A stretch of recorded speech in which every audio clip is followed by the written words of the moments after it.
Hello guys, I am Jimmy Tada. My companions and I are going to report Psychology Filipino as an indigenous psychology. So let us learn what is indigenous psychology because this is my part. Let us learn about indigenous psychology via negativa by distinguishing it from what it is not. Let us distinguish it from cultural and cross-cultural psychologies. Okay, cross-cultural psychology. Cross-cultural psychology is a study of how cultural meanings and practices and institutions influence and reflect individual human psychologies. So, makita na to ang pattern, study of how cultural meanings sa mga kulturang kahulugan, practices ang sa atong mga buhat-buhat as part of this culture, and institutions which facilitate and influence or reflect individual human psychologies.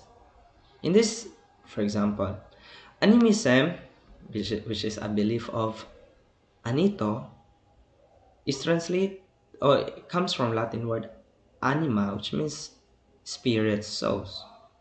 Therefore, we can say nga animism is belief on what is invisible. So, medyo na siya ang naglimin dira sa what we can know in the religion of animism. And this religion of ours, the animist religion of the ancient people, in turn, form their minds. Nga, for example, ang hierarchy nila, nahimo because of this faith. And, for example, ang ilang fidelity to the dato is affected by this faith. And, ang ilang truthfulness and any values they have are affected by this faith. So this is cultural psychology, how cultural meanings, practices, and institutions, for example, religion, the belief of anitos, reflect or affect human psychology. Now, let us deal with what is the fundamental belief of cultural psychology. It believes nga it is not only that human beings shape their cultures, maong gunay lagmit ng tumanonaan nga kita mga tao may maghimo sa atong kultura. But the concern of cultural psychology, it is more than that. It believes most of all nga cultures shape human beings. Ug unsay kultura nato naka-shape na sa ato ang human being, sa ato human personhood. Mura ra nag kung unsang klase libro ang gisigin nato basa, makapiktar go na sa atong pagkatao, sa atong pangunahuna, o ka unsang salida, unsang dulaag, kasi kikagdota, makaapiktar go na sa imong pagkatao. And so, this is the concern of cultural psychology. This is the concern of cultural psychology, how a particular culture affect human behavior.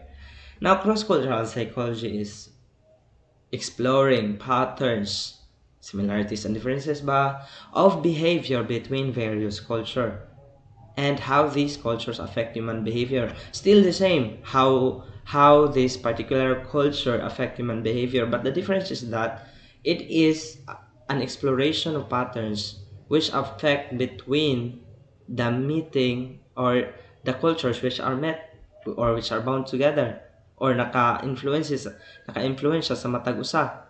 So for example, in this picture, originally it is Jewish, di ba? Kay the painting, the Last Supper, the painting of Leonardo da Vinci, although it is westernized, it is originally, ang concept na is Jewish.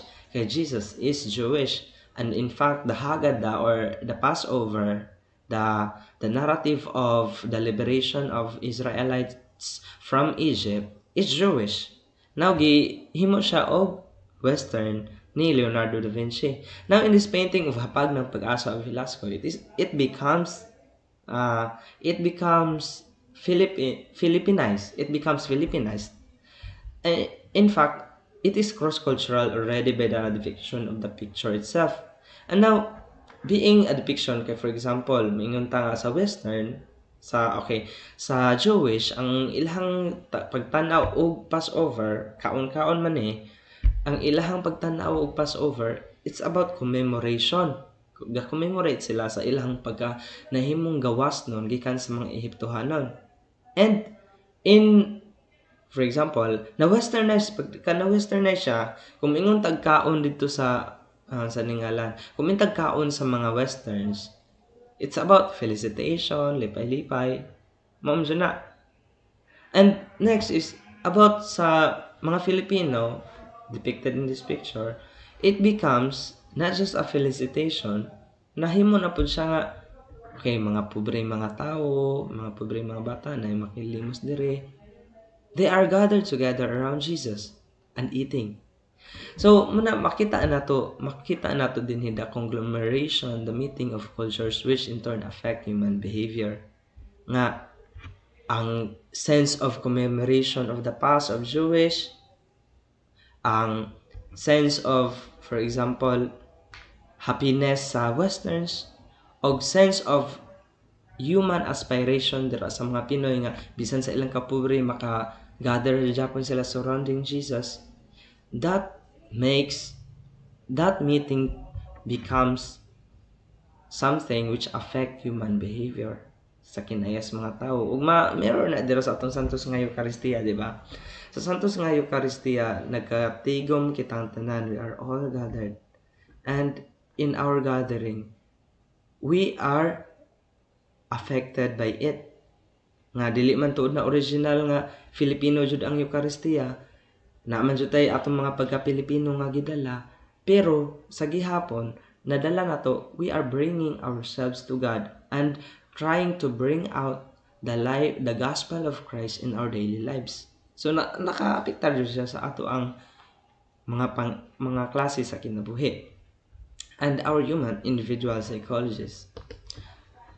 Now, what is indigenous psychology? Kay ang cross-cultural, it's about different cultures nga gathered nga naay similarities and patterns, similarities and differences nga nakaapektar og human behavior. Then ang usa sa cultural, it's about the cultural, what is something which is cultural, then nakaapektar sa human psychology. Now, indigenous psychology is attempts to discover psychological universals.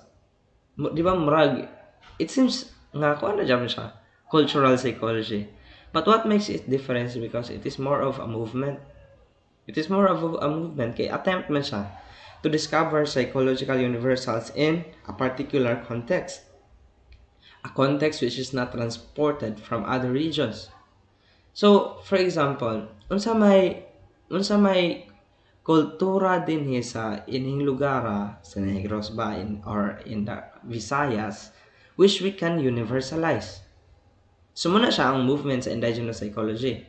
It is more than cultural psychology, but it is not also cross-cultural psychology. Mura siyang naasa tunga sa duwa, indigenous psychology. And for example, in the Unbloody Revolution of EDSA 1, kini siya na-universalize na ning Unbloody Revolution karon, but it is originally Filipino. Kay ang Filipino ra ang nakabuhat og pag-demote sa usa ka presidente or leader of a country without any bloodshed. Di ba? And syempre nasuwid siya sa pag nakita ni sa ubang mga tagalaing nasod, nakaingon sila nga dili data kinahanglan nga mo raise og arm or firearms, ginahanglan magira para nga ang usa ka diktador mapanaog. Pwede ra dae bloodless. So it is universalized nga there can be an unbloody revolution, not bloody one, which can be useful in promoting justice, promoting the welfare of people. So man siya with a depiction of indigenous psychology, which in the history of Psikolohiyang Filipino inspires Enriquez also. Okay, it is an approach in which the content, the meaning, values, and beliefs, context, family, social, cultural, and ecological are explicitly incorporated into research. Kay kita good mga psychologists kalagmitan or many researchers lagmit ko na to when approaching something or when approaching a particular group of people, we are naman gud tay daghang mga preoccupation unsa dapat atong buhaton. Lagmit nato unsa may giistorya sa mga German para pag-approach nato in this particular situation, particular group of people.